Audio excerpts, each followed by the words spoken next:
بسم الله الرحمن الرحيم. أنا دكتور طارق عمارة، أستاذ الأنف والأذن والحنجرة وأحد الرواد الدوليين في مجال جراحات الشخير واختناق التنفس أثناء النوم. بالإضافة إلى حصولي على درجة الأستاذية، فأنا حاصل على درجة الزمالة في جراحات الشخير من جامعة ستانفورد بالولايات المتحدة الأمريكية، وأيضا معي الزمالة الأمريكية في جراحات تجميل الوجه والفكين من جامعة ييل بالولايات المتحدة الأمريكية. هو إيه التخصص اللي هو جراحات الشخير واختناق التنفس أثناء؟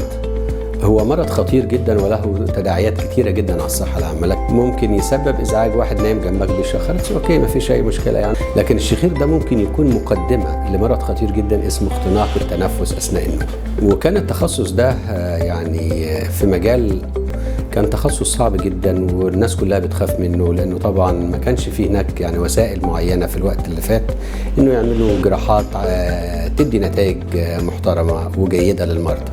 بعد عودتي من أمريكا فكان لزاما عليا يعني إن أنا أحاول أنشر التخصص ده بين زمايلي أطباء الأنف والأذن في مصر والمنطقة العربية، وبرضه بالإضافة لكده إن احنا ننشر الأويرنس أو يعني معرفة المرضى بخطورة هذا المرض. وعلى مدى ال 15 أو 17 سنة اللي فاتت قمت بوصف العديد من العمليات الجراحية التي تعطي نسبة نجاح عالية جدا لعلاج هؤلاء المرضى. والعمليات الجراحية دي اللي قمت بوصفها كأول طبيب عالمي يصف تلك العمليات على مستوى العالم.